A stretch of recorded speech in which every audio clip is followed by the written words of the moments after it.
Bismillahirrahmanirrahim. Everyone, welcome.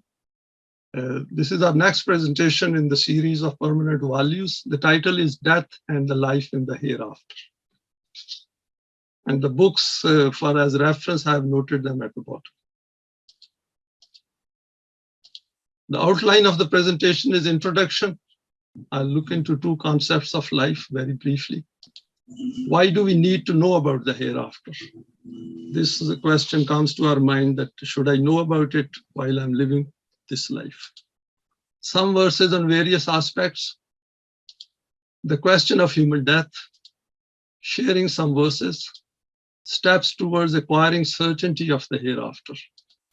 Is immortality forever? Consciousness, sleep, and death, evidence for the hereafter.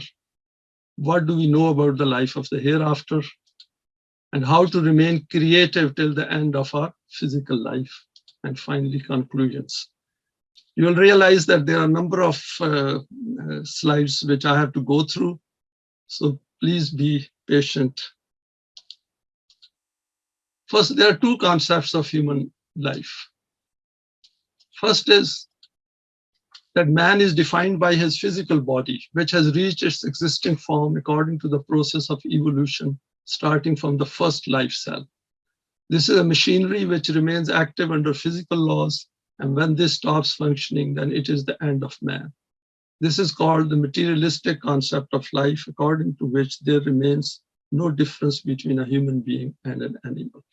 This is the general scientific view that there is no one guiding this process, because this is a convenient concept or a belief that the life ends with death, and we know about it. Most of the human beings follow this kind of belief system. Second concept of life is that when life reached the form of a human being, at that time, such an entity was added which was neither present within him previously, nor it was the creation of the physical laws. Allah has called it Ruhana, i.e. divine energy, that is the divine energy from his side. This is called the human self or ego. Because of this, man has choice and intent and becomes responsible for his deeds. Being responsible means that every act of his, even his thoughts and intent, has an impact on his self. With death, the human body disintegrates, but the human self does not disappear. It also goes forward. This is called the life in the hereafter or the next life. But the point to note over here is that no one talks about this divine energy which gives us I and our consciousness and the choice and intent.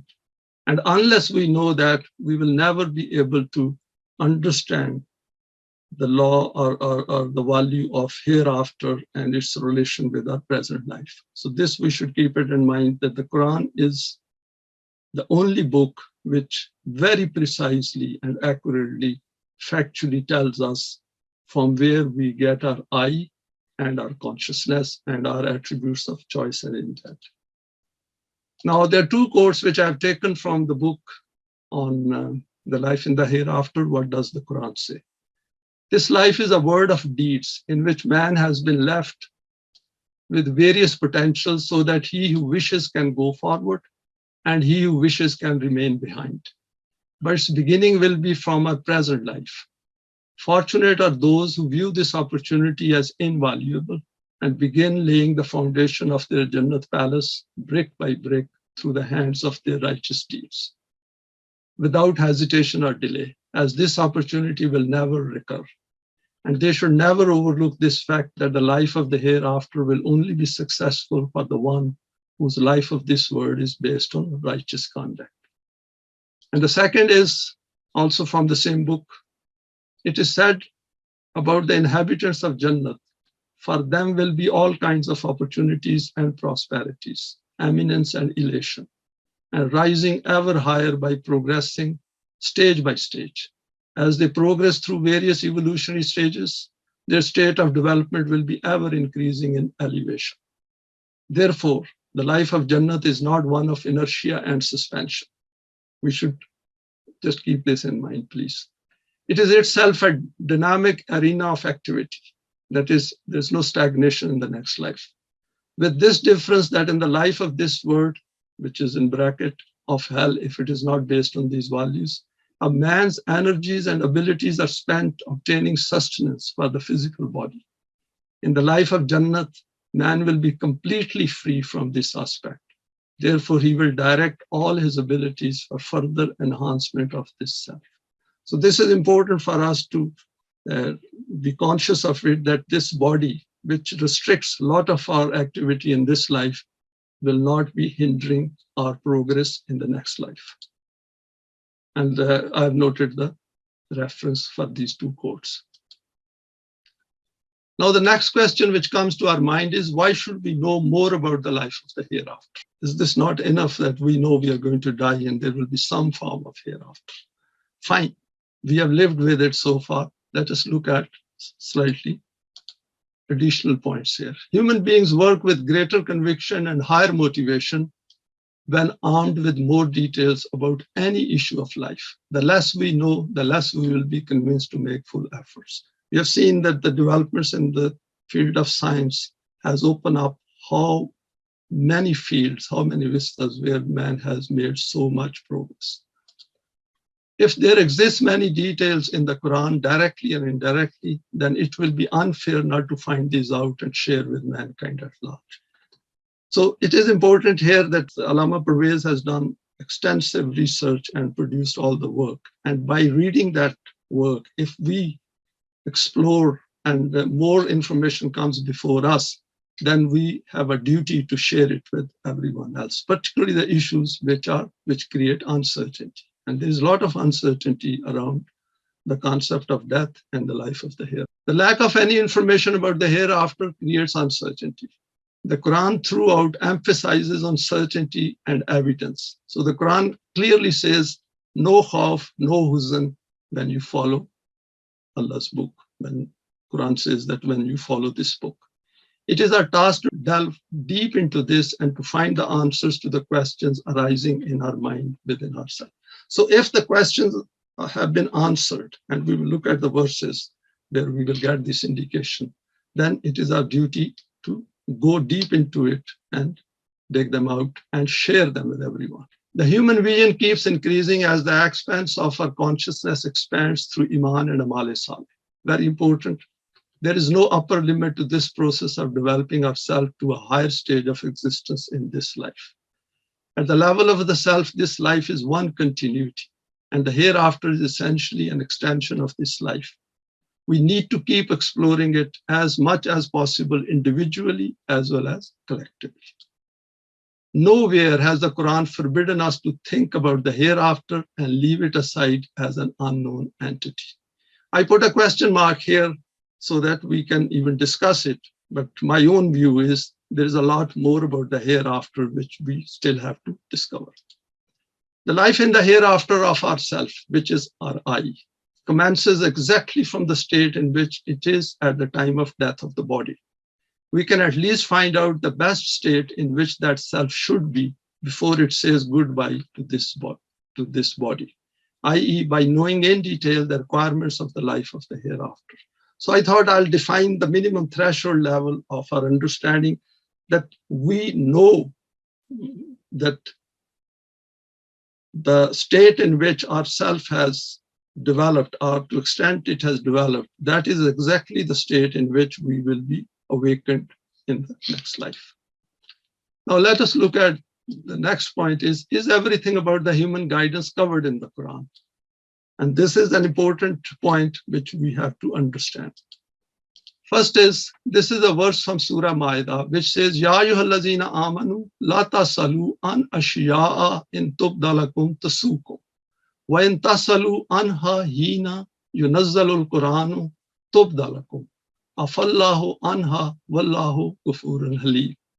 This is one verse which I've seen that we haven't really analyzed it in details so far, though Pervez Sahab has mentioned it in his various addresses. Now what it says is, Ya ayyuhallazina amanu, that is, it is addressed to mu'mineen, la tasalu an ashiya in tubdalakum tasukum. Do not ask questions about those things which, if made clear to you, those will create problems for you. That is, they will slow down your life. So what is being revealed here is we know what is required to be revealed to you. وَإِن تَسْأَلُوا عَنْهَا حِينَ يُنَزَّلُ الْقُرْآنُ تُبْدَ لَكُمْ. That if you insist on asking questions, then these will be made clear to you while the Quran, yunazzalu Quran, when the Quran is being revealed. And these will be made plain to you. So what will happen is that these will create problems. Then if we read the verses next to it, it says that the people before you did ask these questions, and when these were revealed, they failed to follow them. So Quran gives us exactly the boundaries within which we can live an extremely happy life here, free from fear and huzn. Afallahu anha. This is beautifully Allah has covered here, that don't worry yourself if it is not given in the Quran, because then it is your initiative. You can make choice according to the time which you are living. Wallahu ghafurun halim. See over here, it has added ghafur, that is the protection will be given. Halim means tolerance. There is what you call allowance kept within all the values. And these two values are extremely important from this verse for the system of deen, in which there must be a lot of tolerance about the behavior of human beings, as long as we are within the permanent values. So the next one is, وَقَالَ الَّذِينَ كَفَرُوا لَا تَأْتِينَا السَّاعَةُ قُلْ بَلَىٰ وَرَبِّي لَتَأْتِيَنَّكُمْ عَالِمُ الْغَيْبِ لَا يَعْزُبُ عَنْهُ مِثْقَالُ ذَرَّةٍ فِي السَّمَاوَاتِ وَلَا فِي الْأَرْضِ وَلَا أَصْغَرُ مِنْ ذَلِكَ وَلَا أَكْبَرُ إِلَّا فِي كِتَابٍ مُبِينٍ. So from the first verse over here, Surah Al-Ma'idah, we are clear that what was supposed to be revealed has been revealed. So there is no if and but here. It is absolutely clear that what is required as guidance for all times to come, it is there. And in this verse, Quran has made it clear that they say, never to us will come the hour. I will not go into the detail of that, but most surely, my Rabb, it will come upon you by him who knows the unseen. But important thing over here is the Quran says that whether it is a smaller thing or a bigger thing, it has been kept illa fi kitabun mubin, that you can check it, that there is nothing left out of this book. There are a number of verses on that. We can look at the classification of the Quran and you will find pages after pages of this. The next is, Ya ayyuhan nasu qad ja'akum burhanun. See over here, Quran says that, O mankind, there has come to you something which is based on evidence. You can check it. And from Rabb, that is from the one who has created all these means of sustenance and growth and everything. وَأَنزَلْنَا عَلَيْكُمْ نُورًا مُبِينًا. Exactly the same words, Mubina here, Kitabu Mubin here, Nurun, that is a light where you can remove your darkness and you can walk in the dark, in the light of Allah, in the light of the Quran. And it is very clear, perspicuous. So Quran is complete in all respects, and it must provide answers to all the questions arising in human sight. Now, next one is a book for you explained with details. Now, these previous verses, and we see to the next one. أَفَغَيْرَ اللَّهِ أَبْتَغِي حَكَمًا وَهُوَ الَّذِي أَنزَلَ عَلَيْكُمُ الْكِتَابَ مُفَصَّلًا. So it is all given in the book in detail. وَالَّذِينَ آتَيْنَاهُمُ الْكِتَابَ يَعْلَمُونَ أَنَّهُ مُنَزَّلٌ مِّن رَبِّكَ بِالْحَقِّ.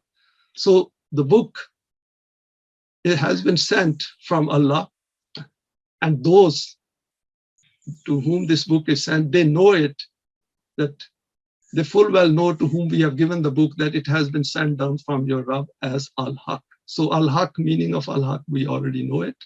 And over here, Ya'lamuna. See, it is based on knowledge, ilm. And the important point over here at the end, which I've highlighted, is فَلَا تَكُونَنَّ مِنَ الْمُمْتَرِينَ. So in this particular issue, we should never ever have any doubts, any suspicion, anything which should tell us that maybe this is missed out. Maybe this is, if it is not given in the Quran, then we are not finding the answer to that or to guide us to that. That is why it is important to collectively discuss these things. And the next one is, وَلَقَدْ جِئْنَاهُمْ بِكِتَابٍ فَصَّلْنَاهُ عَلَىٰ عِلْمٍ هُدًى وَرَحْمَةً لِقَوْمٍ يُؤْمِنُونَ. That we have certainly sent unto them a book which is based on knowledge, ala ilmin. Again, knowledge has come over here, and kitabin fassalnahu. Hudan, it's a guidance, and rahmat. We know this is related to the aspects of nourishment and growth. Liqawmi yu'minun, who accept it, who use their knowledge, reasoning, and the mu'minin. Laqad anzalna alaykum kitaban fihi zikrukum afala taqilun. And over here the Quran has very clearly said that use your akal. Make maximum effort to go into it. Have all questions ready and ask it. Don't be afraid of asking questions, because the whole book is about you. And we know the meanings of dhikr as well, which means not only mention, but the details and all the answers which we're looking for our questions and our eminence. And the last one is Allazi khalaqal mauta wal hayata liyabluwakum ayyukum ahsanu amala wa huwal azizul ghafur. That maut, that is death and life, has been created. So it is a planned thing. It has not come through just evolution, that suddenly a human being has appeared with a choice and intent, and there is no purpose to this life, and we are concentrating on everything in the outer world without looking within us. So yabluwakum. See, if we look at the Quran, this point will come later as well. Kum, it is always addressed to our I, our consciousness. And it has been created with a purpose so that we do good deeds, balanced deeds. As Quran all along says that whatever we do, we are having an impact on our own self. Wahuwal Aziz al-Ghafur. So both Aziz and Ghafur comes into it, that this is how you will get power as well. Allah is Aziz and He is all protecting, but this is how we also get power, and this is how we also provide protection to others. And so this is the basis of the system of Deen. Now, over here, there are some fundamentals are noted. Nahnu qaddarna bainakumul mauta wa ma nahnu bimasbuqin. So death has been decreed. So the word used over here is qadar again. We all know it, that it relates to the scaling, to be your common lot. So it has been kept with a purpose. And whatever is happening, we are not to be frustrated. So it is not something that Allah cannot implement it. This is following certain laws. And these are immutable laws related to death. Allah an nubaddila amtalakum wa nunshiakum fi ma la ta'lamun. That Allah, over here Quran says that from changing your forms, that of course whatever you are doing in this life, it is front of us and you know about it. But it will change into something new, creating you in that you know not at this stage. But it is important over here, the word uses mala ta'lamun. So it is again related to knowledge here. Quran has given some indications over here. If we remember, Hadrat Yaqub said, Inni alamu minallahi mala ta'lamun. That wahi, what it reveals to us, those things which others do not understand or cannot come to know. So it is our duty that we use our knowledge to find it out as much as possible.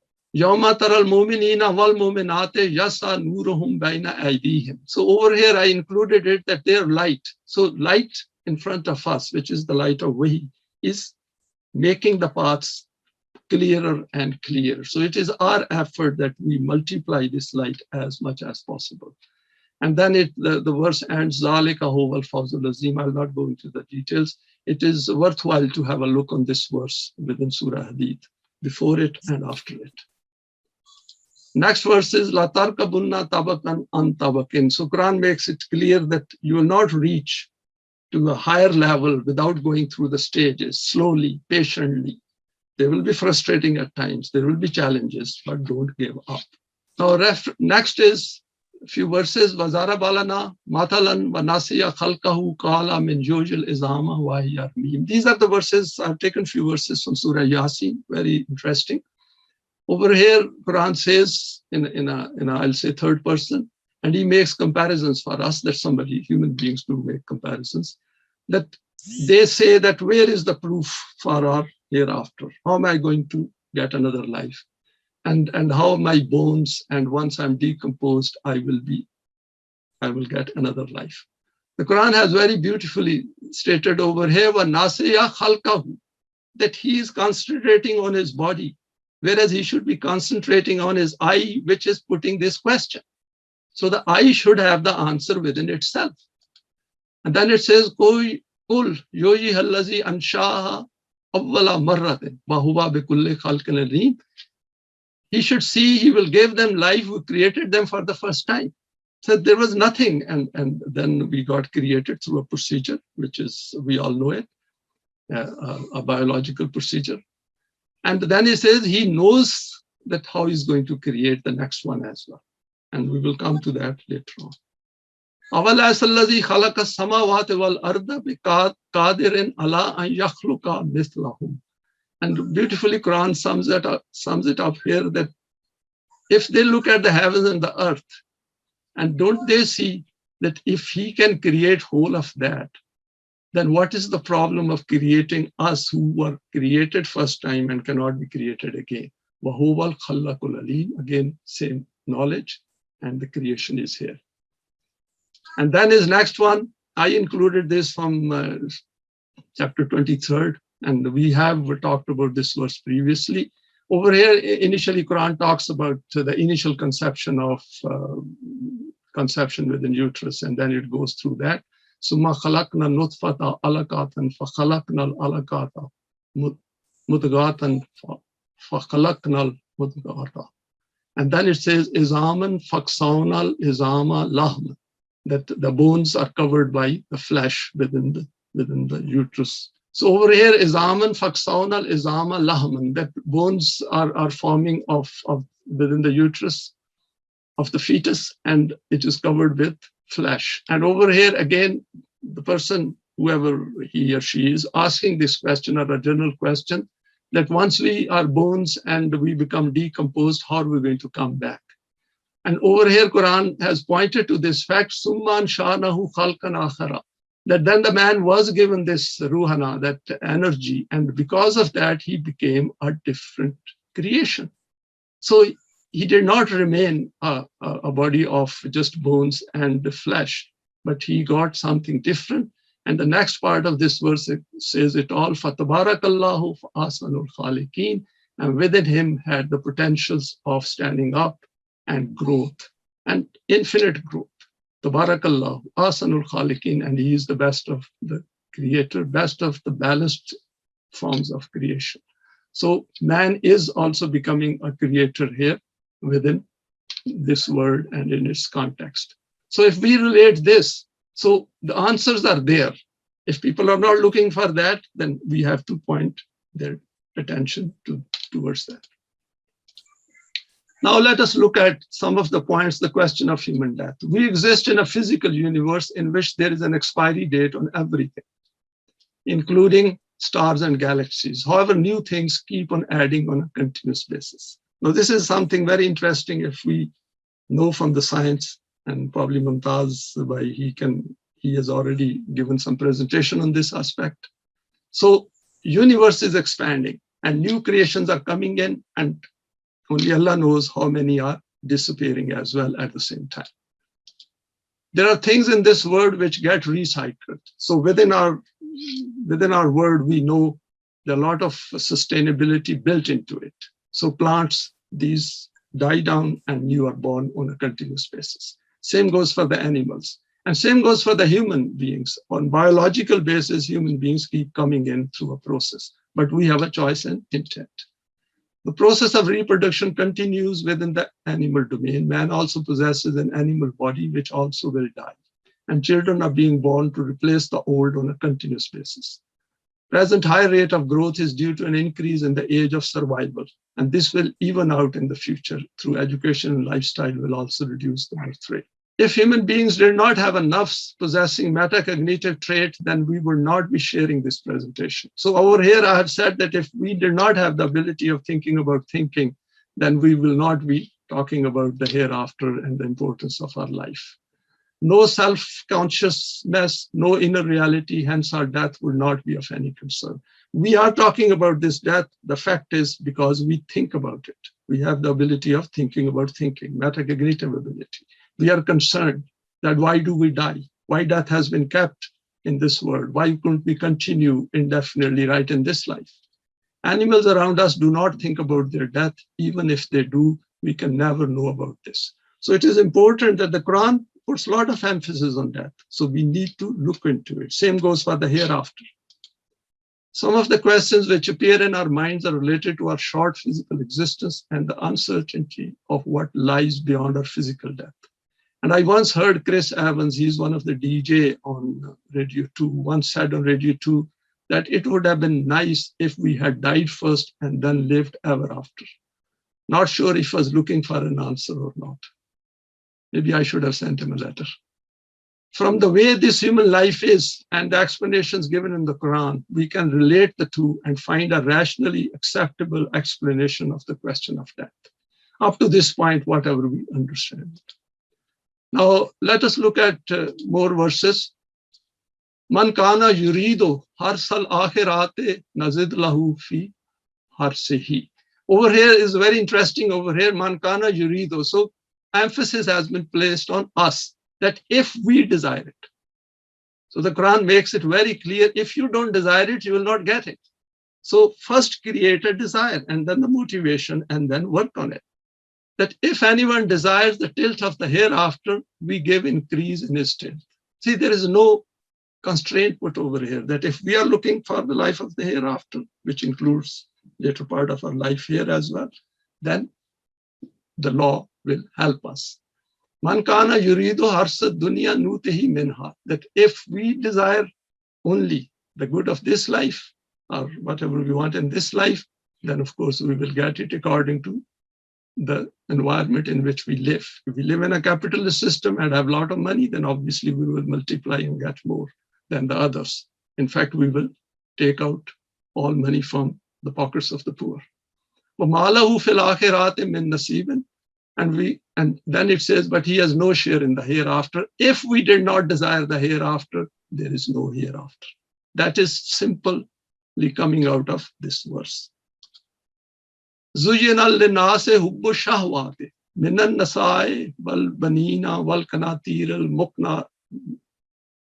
الْمُقَنطَرَةِ مِنَ الذَّهَبِ وَالْفِضَّةِ وَالْخَيْلِ مُسَوَّمَةِ وَالْأَنْعَامِ وَالْحَرْثِ.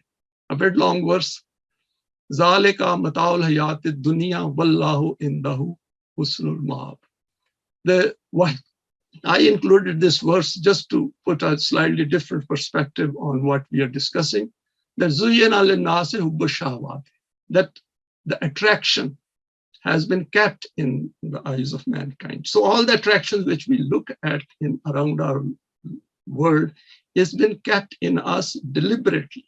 This is something which we need to always be very mindful of it, because if we are not mindful of it, then we cannot look at the evidence which Quran presents of the hereafter and all the things which human beings covet, and we see it all around us. In fact, the criteria for success in a world which assumes that there is no life beyond death is all these things here. And then it says, such are the convenience of this worldly life. That is, these are the things which can help us to get through this life. But if we accumulate more, still we will have to go through the same pattern of life. If I have more than my needs, still that spare things will be lying around, but I will only utilize what I need. Wallahu indahu husnul ma'ab. Over here, Allah has beautifully summed it up, that what is with Allah, that is what is in the Quran, Allah is telling us about this guidance and the life of the hereafter and the system of deen. That is something we should have as an aim. And then it says, وَمَا هَذِهِ الْحَيَاةُ الدُّنْيَا إِلَّا لَهْوٌ وَلَعِبٌ. So it summed up the mentality of us, the human beings, without the guidance, that we think it is all play and amusement. لَهْوٌ وَلَعِبٌ, in which no results we will get in the hereafter. So we will make a lot of effort. We will suffer in this world, but we will not get it in the hereafter. And this point will become very clear later on. وَإِنَّ الدَّارَ الْآخِرَةَ لَا هِيَ الْحَيَوَانُ. Over here, Quran says that if you do not desire of the hereafter, then you will not get this life. So you should remember that if you desire of the life of the hereafter, and that is what life is. Remember, we have discussed it before, that through Iman, we sow the seed of a new life within us. لَوْ كَانُوا يَعْلَمُونَ, and we can find out if we acquire knowledge. See, words yalamun, wherever this comes, we should concentrate very intensely on those verses and see what knowledge we are required to find out here. How much research we require to do into these verses and the verses before and after, and see what Quran is trying to tell us. Now, to understand that, we need to know life. أَوَمَنْ كَانَ مَيْتًا فَأَحْيَيْنَاهُ وَجَعَلْنَا لَهُ نُورًا يَمْشِي بِهِ فِي النَّاسِ كَمَنْ مَثَلُهُ فِي الظُّلُمَاتِ لَيْسَ بِخَارِجٍ مِنْهَا كَذَلِكَ زُيِّنَ لِلْكَافِرِينَ مَا كَانُوا يَعْمَلُونَ. So over here, I was amazed by this verse, that how beautifully it fits on the state of most of the human beings in this world. That can he who was dead.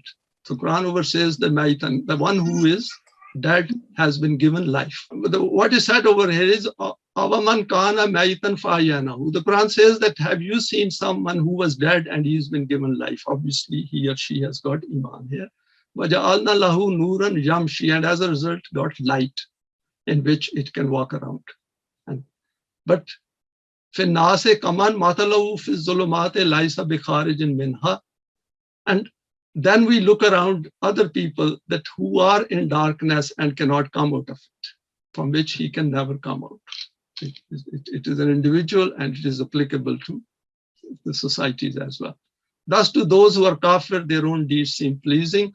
This is important, that the problem with our desires is that these become attractive towards us, and we become lost into it, forgetting that we are going to die one day and we should think about it. Whereas moving away from that kind of a life, the life of kufr is a miserable life. It's full of stresses and depression and conflicts. So people, if we use our rational thinking, we can figure it out ourselves. لِيُنْذِرَ مَنْ كَانَ حَيًّا وَيَحِقَّ الْقَوْلُ عَلَى الْكَافِرِينَ. Over here, Quran says that this is a book, this is a message for those, zikrukum, for those who wish to remain alive. So this is a warning for those who wish to remain alive, or who are alive. And they are the ones who will pick it up. وَيَحِقَّ الْقَوْلُ عَلَى الْكَافِرِينَ. And of course, when Allah said that it is his responsibility to inform mankind that what happens if you live a life of kufr. And they should know it. Yaqulu ya laytani qaddamtu li hayati. And this is a beautiful expression of conclusion for someone who hasn't sent anything forward for his life, and then he or she finds it out that they have lost everything. And over here, Quran says, he will say, would that I had sent forward for my life, li hayati, my own life. And this point will become clearer once we come to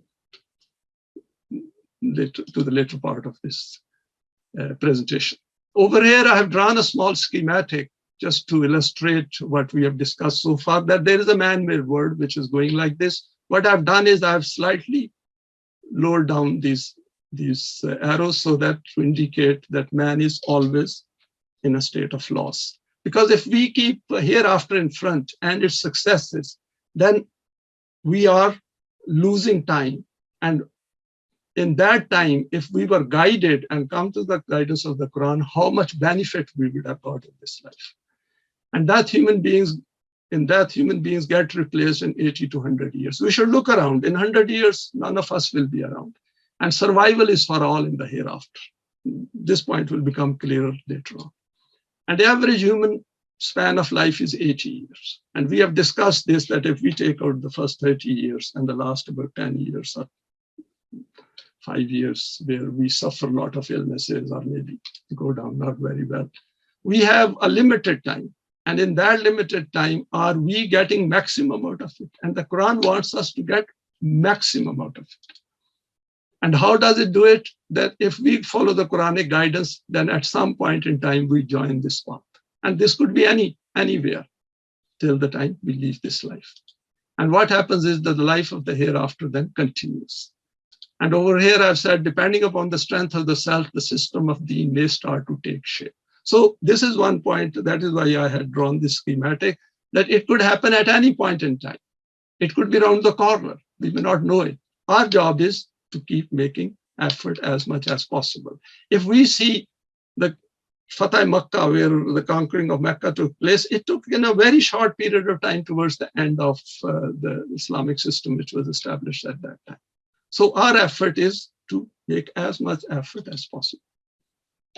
Now, next, I have drawn this, that is immortality in the next life forever, i.e. never to end. Now, this question was asked in one of our question answer sessions previously. So I've gone into its details. The Quran has used the words khalood, remains unchanged. Where if we go into a state, it will not change. Abada, a very long time. Muqim, where something gets established. For the life of the hereafter in relation to mu'mineen as well as others. We will confine ourselves to mu'mineen here. So we will not discuss the other side of, that is the antonym of mu'mineen. The state of the self will decide the fate in the hereafter. A developed self follows a certain well-defined path by the Quran. If it has followed that path, i.e. Iman and Amal Saleh, then it has acquired that self which should know its state of development using the Quranic criteria in this life. The Quran has declared that this is that Jannat which is earned through one's own deeds. No one can take it away. It becomes part of ourself, just as the education we acquire becomes part of ourself. We can never pass this ability on to anyone else. So this is important. We have discussed it before as well, that whatever we become in life through our experiences, education, and through our training, nobody can take it away from us as far as this life is concerned. My education, my training, my experiences are mine. But the same situation is in the hereafter, that whatever we have become here, it cannot be taken away because we have become that. That is what we are. If we say that immortality is not forever in one verse and it is forever in another verse, then there will be a contradiction in the Quran, which is not true.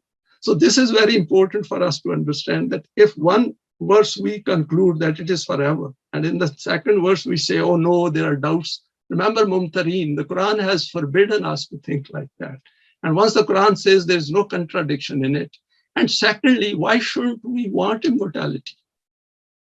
And immortality is the most beautiful thing which Allah is going to give us. And He has built it into our self. That if our self works on those lines which the Quran says that if you work, you will get it, why shouldn't He let it continue forever?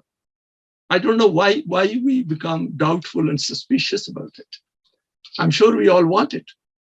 Depending upon, however, for the human mind to conceive of a duration without time is impossible to grasp in this life. Yes, that is difficult, but at least accept it beautifully and joyfully.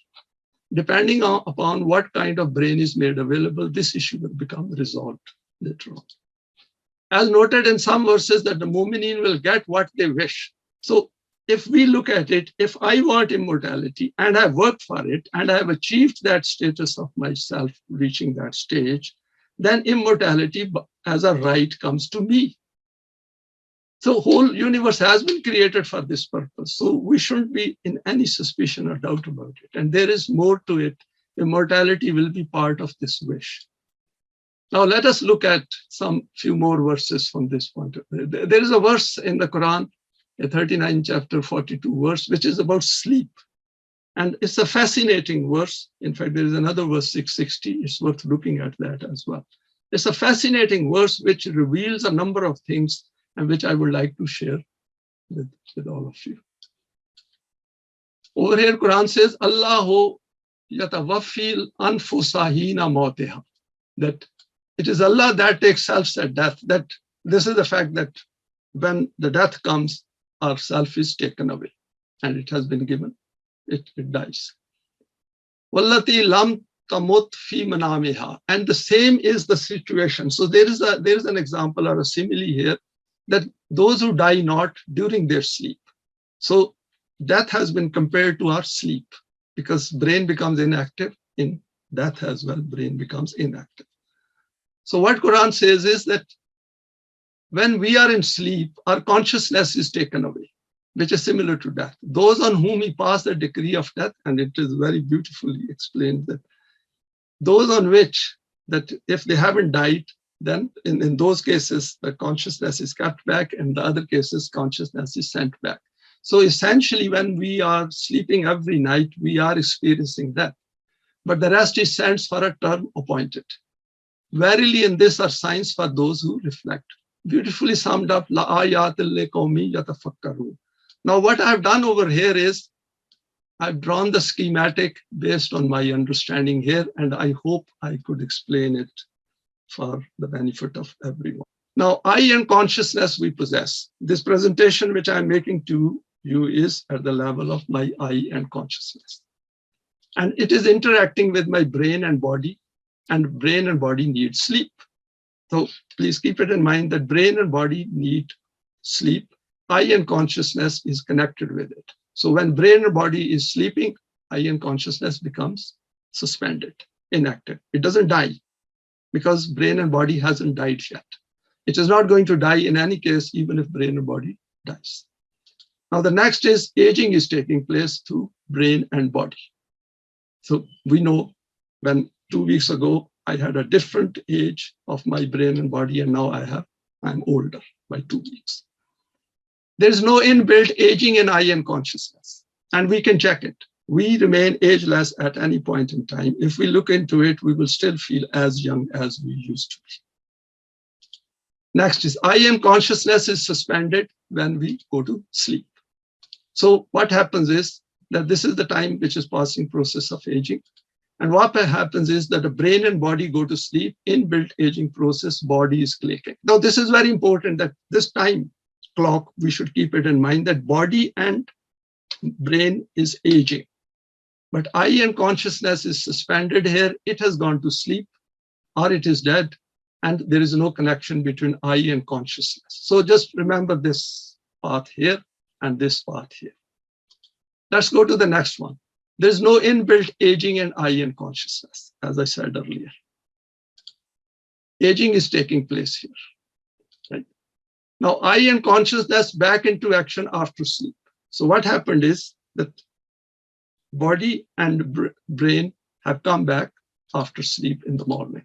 So I and consciousness has got its body and brain back, through which it is going to now start displaying itself, becoming old and heading towards death.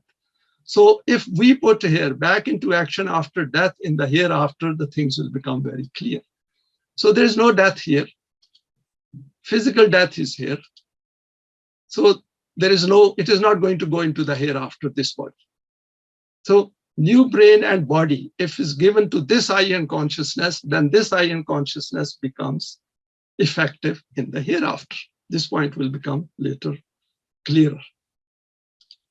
So I hope this explains this aspect of the link between our sleep and our I and consciousness. Now about immortality, which I said earlier, that immortality is by right becomes ours if we follow the path of self-development, that is Iman and Amal Saleh as given in the Quran. Jazahum inda rabbihim jannatu adnin tajri min tahtiha al-anharu khalidina fiha abada. Radi Allahu anhum wa radu anhu zalika liman khashiya rabbahu. See over here that this is the reward from their Rabb. And then Quran gives this simile that it is where Jannat, where rivers are flowing or streams are flowing underneath. Khalidina fiha abada. So both are said over here that they will stay there forever and ever. Radiyallahu anhum wa radu anhu, because they did what the guidance told them. And they were huwa ma'akum aina ma kuntum, and they were doing it in the presence of Allah all the time. Zalika liman khashiya rabbahu, and all this is because they were muttaqeen. If you remember the pitfalls, we avoid all the pitfalls of life. We are not attracted by the wrong paths of life which others are following. Again, the same one, that who are making these efforts, they will be living there forever. And those who are blessed shall be in the Jannah. They will dwell therein. Ma damate samawatu al ardu. So from here, some people can take this clue as if it will be only heaven and earth, and since heaven and earth will end one day, so our existence will also end. That is those who have mu'mineen, who have become mu'mineen, and they are on the higher path of creative activity. Illa ma sha rabbuka. Now over here it is Mashiach. It is all according to Allah's laws. And the word Rabb has come here because wherever development of ourself comes, Rabb will appear here. Ata'an ghaira majzuzin, and it is a gift which is unceasing. Ghaira mamnoon, Quran has also noted this. So we should keep it in mind that if we say that in one place it is immortality forever, in another place, no, it is related to this and that, then we are contradicting the Quran. Next is Udkhuluha bisalamin. Beautifully over here, Salam says it all, that they will come into an integrated form. Yawmul Khulud, that this is the day of eternal life. Lahum yasha'una fiha wa ladaina mazid. Quran wouldn't have said this, that they will get whatever they wished. And I took out some of the verses on wishes. We will deal with it at some other point, that within the Quran, how should we create our new wishes? Those are totally different wishes and desires from what we see in a man-made world. Wala daina mazid, of course, they require more as well. So there is no reason to say that our life will end at some point in the hereafter if we are on that path of nourishment, development, and participating in the further creation of Allah. Now, this is the verse schematic which I've drawn for evidence for the hereafter. Our eye wishes to know this, hence it is within our eye. Two paths, one path provides evidence. And this is something which we need to question it. First is the Quran defines the basic human creation and its issues. For example, chaos, divisions, conflicts, fear, grief at collective level. Individual basic traits are also given. For example, selfish, niggardly, impatient, unjust, jealous, impulsive. We have seen this previously in our presentations on Law of Requital, that human beings have certain default negativities inbuilt in them, certain weaknesses and limitations. They want quick results. They are impatient. They are selfish. They are greedy. They hoard things. They exploit others. They even destroy others. So these are the basic positions in which human beings are, and we can see plenty of it around us. Recent Palestinian event tells it all. Man-made path is this one. Most mankind follows path of desires achieved via intellect, no guidance from Wahi. Few among them look for guidance and find it in the Quran. Gradually, this gains strength. And time is passing. Remember that 80 to 100 years of our life in this world. Now, there are two paths, path one and path two. And path two is the non-Quranic path. Path one is the path which is the Quranic path, or the path of guidance. Makes things clear, permanent values and divine attributes help to create a new self based on Iman, plus solid deeds. Hereafter is included, inbuilt into it. So anyone following the Quran cannot forget about the hereafter. It is built into it. Non-Quranic path leads to continuing with a self which does not take into account the hereafter. So there is no question of a hereafter here. We see it all around us. In a non-Quranic self continues its journey through the physical self, thinking life ends with death. Remember, Allah said, those who desire. So this self doesn't want it. This self does not want a life in the hereafter. And it lives a life as if life will end with death. And then is human physical death ends phase one. But in the other case, we will see that slowly and gradually this self achieves the assurance of the hereafter. If we remember in Surah Baqarah, right at the beginning, Quran says, وَبِالْآخِرَاتِ هُمْ يُوقِنُونَ. It starts from muttaqi, and then it goes through those who keep their possessions open for the use of others. And it says they have iman in what is sent before it and what is sent within the Quran. This serves as an evidence of the hereafter verified from the Quran. So Iman and Amal Saleh is inbuilt possession of the assurance of the hereafter. So it has to be tasted. Those who are looking for evidence of the hereafter, they have to follow this path first. They have to create a life within them, and they can then know that what hereafter is and how the assurance comes within them. And then as developed self crosses over to phase 2 with assurance. And this point will become clearer once we come to the later part. Now, over here, what I've done is I have related to an example in this life. This is an evidence-based model in this life. There is an organization which needs research scientists. Let's assume we see organizations around us, big and small, to do research and do some creative work, for example, for businesses, manufacturing sector. Only I with qualification will make it. So this particular organization is looking for people of certain education, training, and experience. Their I is of a certain level of understanding. And it has a CEO as well. So CEO is interacting with this organization. So what happens is that if people do not possess that I, which is required by this organization, even if they have a body, they might have a beautiful body, doesn't matter. If their I is not qualified according to this requirement, they will not get the job and all these paths will be blocked.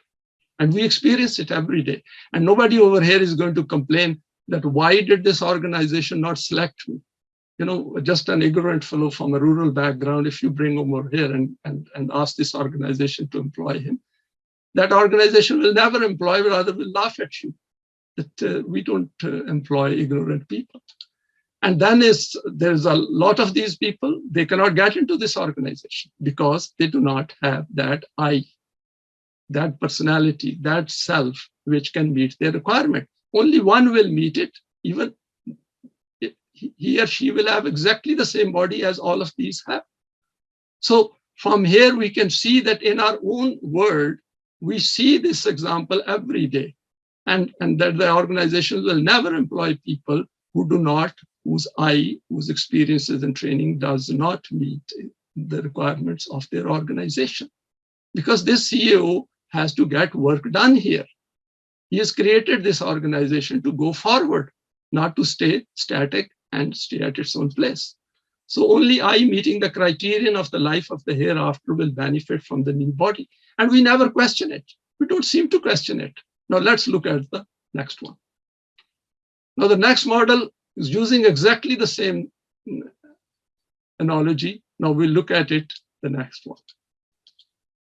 The environment of the life of the hereafter is based on the Quranic value system.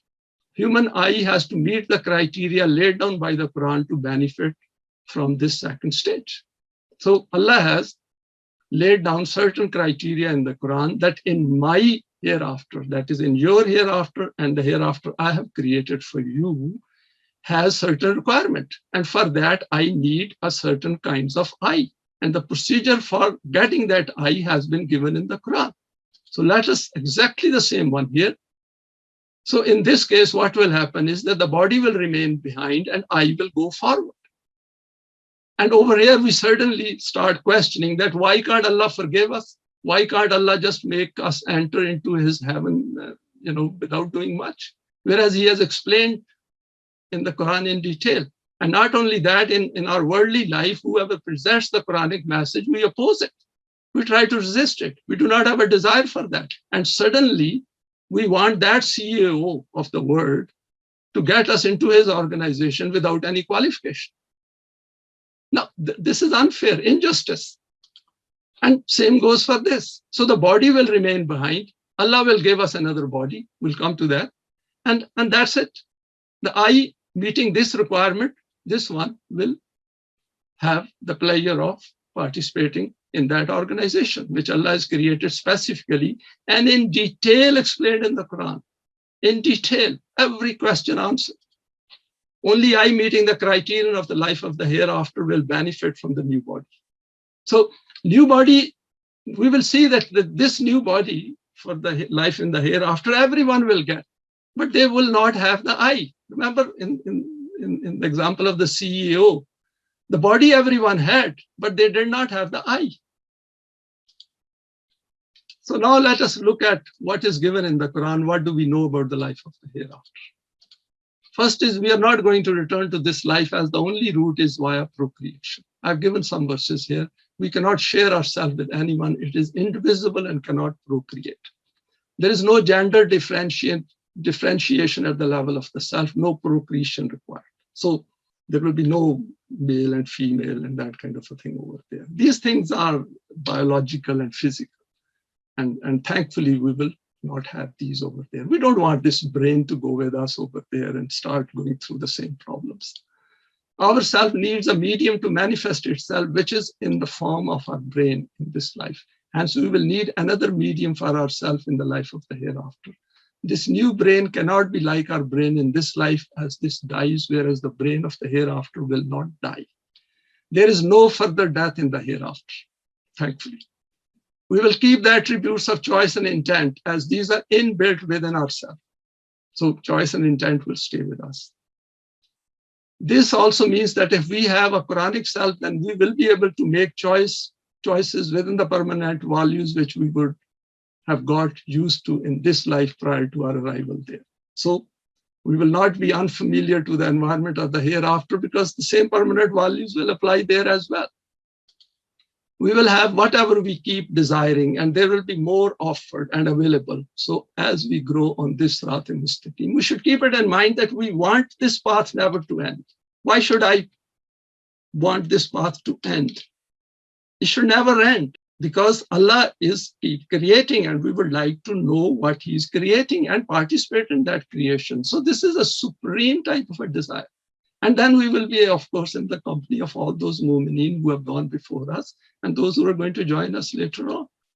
We will be in the company of mu'mineen, including those who have gone before us and all those who will be joining us later. This will be part of building up our desire right from this life forward, i.e. the Iman and of the Quran makes us desire the company of mu'mineen right in this world. Do you remember we shared a verse from Hazrat Yusuf, from Surah Yusuf, where he says that, oh Allah, keep me in the company of Salihin. No differences, as we all accept the guidance of the Quran with the conviction of our heart and mind. And the next one is the limitations associated with our physical brain here in this life will not be present in our new brain in the hereafter. The Quran has noted this fact in a few verses. That is, there will be no negative emotions. If you remember, the Quran says that they will not have any reservations, any prejudices, any jealousies towards others. And in any case, they will be all mu'mineen. All these things will be removed right here in this life. We can grow out of these in this life too, needed for the establishment of deen. Deen we cannot establish unless all those who come together have no differences. The Quran is very clearly stated. In the life of Jannat, that is the Sirat-e-Mustaqim, we do not know if there is an end to the human self-development. Do we want one? This is the question, because our desires will be fulfilled. If we tell Allah at some stage, now I'm fed up with this highly developed self, I want to now relax, and Allah will say, that is fine. That is the corner, you go and sit over there, the rest can go forward. The help of the Malaika will also be available in the creative setup of the next life. This creative process may be physical as well as non-physical in relation to our understanding from this life. So we don't know at this stage, but Malaika's help will be available. Mu'mineen will be part of the system of deen which they made efforts to establish in this life. We should always keep it in mind that the Quran, Malik-e-Yawmiddin, where it says Malik-e-Yawmiddin, it says that he is Allahus Samai wal Ardi, that means that he wants us to establish deen in this life, and then obviously after, in the hereafter, there will be system of deen. If it is established here, then their next life will be a continuation of the same. However, if for some reason this could not be established, then this being their strong desire in this life, it is bound to be fulfilled in the next life. So I think this point is pretty clear that we should strongly desire for the system of deen. This will rise in the system of deen of the hereafter, where there will be no subjugation and there will be a freedom to make choices. What a beautiful thought one can have. Mu'mineen will have nothing to do with non-Quranic selves in the hereafter, as they had started to be different at self's level even in this worldly life. We can see all those who are creating problems around us, and that is not an acceptable state of affairs in this world. They knew based on evidence that these people did not wish Quranic guidance and turned this world into hell for everyone. Self-explanatory. The power over there will be directly with Allah, possibly, or through mu'mineen who are already there. So deen needs power, Aziz and Hakim. Now, next point is all the permanent values of the Quran will continue to be applicable over there because these are immutable laws. We will continue to manifest our acquired divine attributes over there as these have become part of ourself here. The environment of deen over there will need it, its application. So our effort should be to learn as many attributes of Allah as possible in this life, which are within the human limits, and then also desire that these should continue with us. We may not have the sense of time over there. There's no need for time. Time is for the body. On a Sirat-e-Mustaqim, we don't need time. The expanse of the next life will be far more extensive than the space and time limits of this world. And the Quran has drawn our attention to that. There are a few more verses on that. We will never lose our individuality as a self. Why should I? We should keep that identity because that is the pleasure of it. We will know where we were and where we are heading. Our I goes forward. All that is my and mine remains behind. Something we should keep reminding ourselves. Deeper attachments make it hard to grasp the significance of the hereafter. We should very clearly, as the Quran says, Mata'ul Hayat Dunya, that this mata aspect, we should keep it in mind, not hold on to these things which make difficult for us to leave this life when the death comes. The appearance into the next life will follow a certain process, like our physical birth procedure, which we do not know yet. However, the Quran has used the example of a seed and its growth as we commonly witness in this world. The Quran has indicated that Allah's everything has a procedure. So there will be some procedure followed through which we will gain our self-consciousness back. There is indication in the Quran that there is a duration of time before the human self gets awakened in the hereafter. In any case, this is like a state of sleep where our consciousness becomes suspended. This point is beautifully covered by Allama Pervez in the book Jahan-e-Farda, The Life in the Hereafter, What Does the Quran Say? And there are a lot of details over there, so I did not want to prolong this presentation. The Quran has not discouraged us from thinking about the possibilities of the hereafter and to gain knowledge, and has repeatedly invited us to ponder on the Quran as profoundly as possible. We should never stop delving into the Quran with a view to look for answers to the questions arising in our consciousness. The Quran is supposed to provide answers. This is, we can say that this is what Allah wants us to know. However, this should never slow us down or stop us from making efforts in the direction of deen. Maybe we will find many of these questions answered under the system of deen when more mu'mineen, their eyes join us. The Quran has metaphorically related the paradise of the hereafter with physical examples from this physical world. We already know about this. I haven't gone into those details. Now, next is how to remain creative till the end of our life.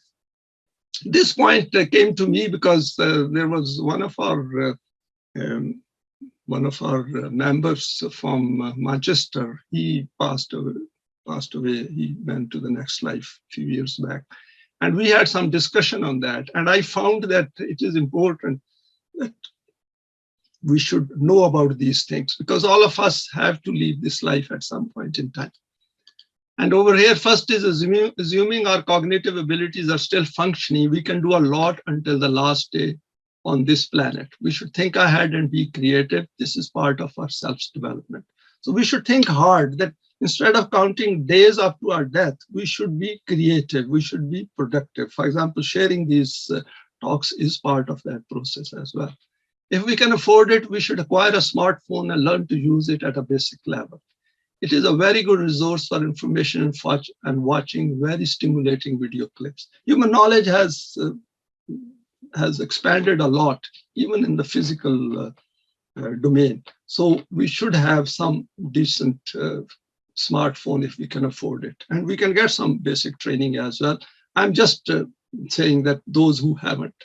Some of our members still do not have these smartphones, and so they are unable to even join this our seminar group. Reading stimulating books and noting down salient points from these books. These books are absolutely wonderful. Some of these books on psychology, like Eric Fromm and Jung, and even Jordan Peterson, who is a recent guy.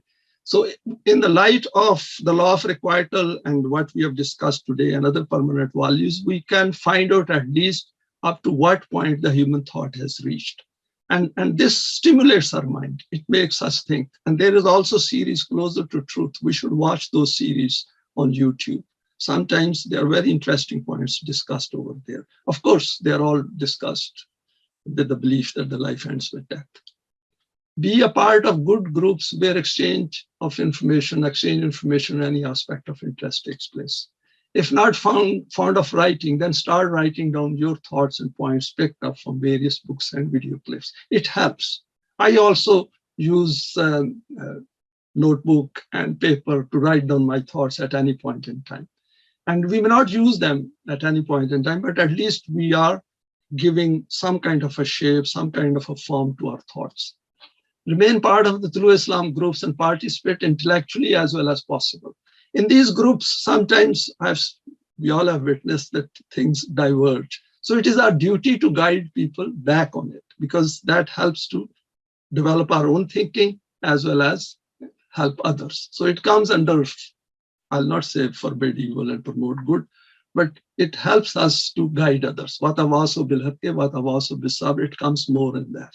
Create some regular physical activity like walking, exercises, light sports, reading in a park.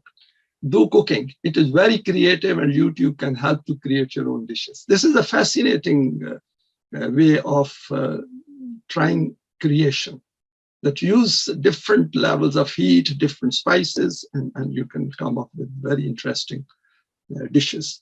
And if you're not already doing it, since I'm doing it, so I do try. Sociability, have some friends of similar ideology, but avoid negative conversation as much as possible. This will need some efforts, otherwise one can become very negative, which is not good for mental health. We should avoid negativity. Even in the case of like Palestinian bombing, it can create a very emotively stressful environment for us. We should look at it from the Quran's point of view, and you will see that immediately calmness will come on us, and we will find an answer. That this world which we have created, this is bound to happen, and it is all through human hands. Make a list of TOLU-E-ISLAM friends and try phoning them on a regular basis. Select a topic of interest and exchange views on it. Even some political news can be interesting, but not to dwell on it too long. Don't become part of these negative political conversations and dialogues going on. Watch them as a like somebody witnessing a football match without being emotively involved into it. When reminiscing about the past, always bring forward your good deeds, as it helps to remain positive. At times it will happen that one may think that I haven't done a lot of good and we have reached a very close to our departing point from this life. Always bring in mind all the best we have done in our past life, and then look at the circumstances under which we have operated. We work under a lot of limitations. We are in a non-Quranic environment. There will be family members who will be opposing us, who will be resisting us. There will be friends and others who will be discouraging us. There will be negative emotions flying around us. And of course, the whole non-Quranic man-made system is a big, big resistance. And in all those circumstances, we should look at it that what best I could do, have I done it? So that is the thing, something which should keep it in mind, and bring back the best which we have done in our past life. And that will give us some kind of contentment and satisfaction. If there is still a possibility of doing some solid deeds, continue doing these as much as possible. Get own family involved, if not already involved. Keep giving them message, even if they are not listening, in some ways, directly and indirectly. I'll give you an example. This morning, my daughter said, we are only 3 in the house. And I said, you're forgetting the 4th one. And she said, whom? I said, Allah. And so this made the environment a bit more cheerful as well. And of course, we made them realize that there is someone always present with us. So we are never alone. Start writing your own autobiography. For example, non-Quranic part and then the Quranic part. Doesn't matter, nobody is going to read it. But at least it will stimulate our mind. We'll bring the memories back. We will also realize what we were and what we are becoming now. Never ever think or mention any errors of the past about your own selves or spouses or children. This is very important. I've seen people becoming very bitter towards the end of their life. A moment who is following the Quran is never ever becomes bitter. Our hereafter must be better than our earlier life. So we should never ever make an effort never to say anything negative towards the later part of our life. Even previously, if there is something instructive, we can share with our family, but never ever be negative. Never. You did this and he did this. I wish I had done this. I wish I have another way of living it. Never ever let it cross our mind.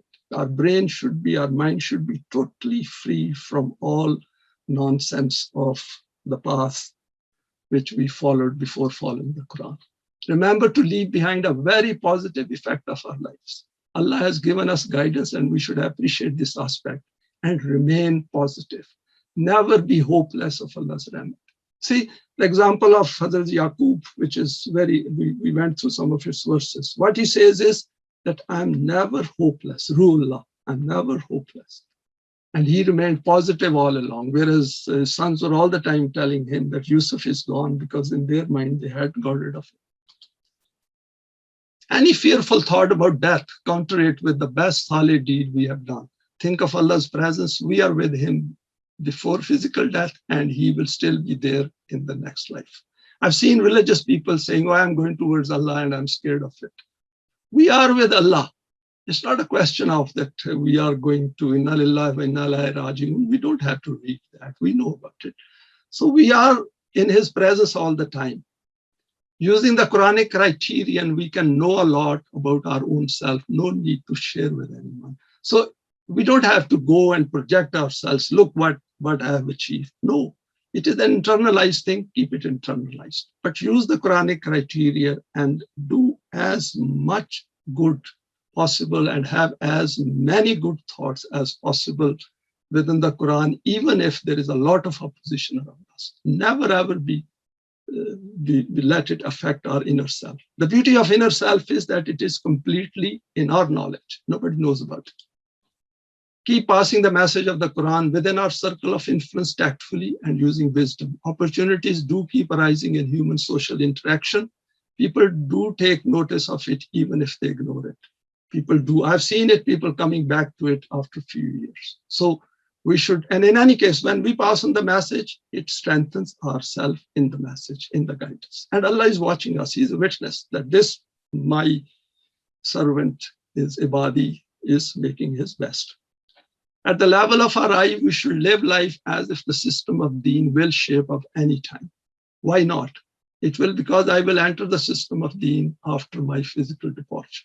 So, and keep these points about the life of the hereafter in mind. After Iman and Saleh deeds, we are living our life in the hereafter. In fact, if we look at it more closely, Quran says, وَالْتَنْظُرْ نَفْسٌ مَا قَدَّمَتْ لِغَدٍ, that every self should see what it is sending for tomorrow. So what I'm doing good today, tomorrow I will enter into the goodness domain of that deed. So we should live as if we are in the hereafter, but not satisfied that until the system of deen gets established. So all these things, we should keep it in mind. I thought some of these points I should share with all of you. And I have seen it that we will be faced with this at some point in time. And in conclusions, according to the Quran, the life in the hereafter is part of the reason for the creation of man in the universe. The human self, nafs, possesses the attributes of choice and intent, and the Quran provides all the guidance to create a new self in this world. It is an option made available to each one of us, and its choice is left to us. The Quran has provided a number of clues to the life of the hereafter, which we can understand after we develop ourselves to a higher level of understanding. There may be more to it, the understanding of which may become available to us as the expanse of our consciousness expands in the light of the Quranic guidance. I'm sure this is not the last presentation to share. There will be more on it, inshallah. The higher our understanding becomes about Iman in the hereafter, the better our self becomes in terms of the establishment of the system of deen. This will help to share this evidence of the existence of the hereafter within our psyche with others across the world. This will help provide incentive and motivation to come to the Quran with a view to alleviate ourselves from the suffering caused by the man-made systems. So we should always keep it in mind that aim is to establish deen. Aim is that I should become eligible for Allah's help if I develop myself to that level. The human life in this world is meant to be fully free from any kind of fear and huzn. We should keep it in mind that this fear and huzn is not meant to be there. This life is not a punishment. It's a punishment because there are no mu'minin. Free from all mutual conflicts, or at least aware of the fact that our life on this planet can be made far better than the one we are presently experiencing. And in these conclusions, I thank you everyone for listening to this presentation.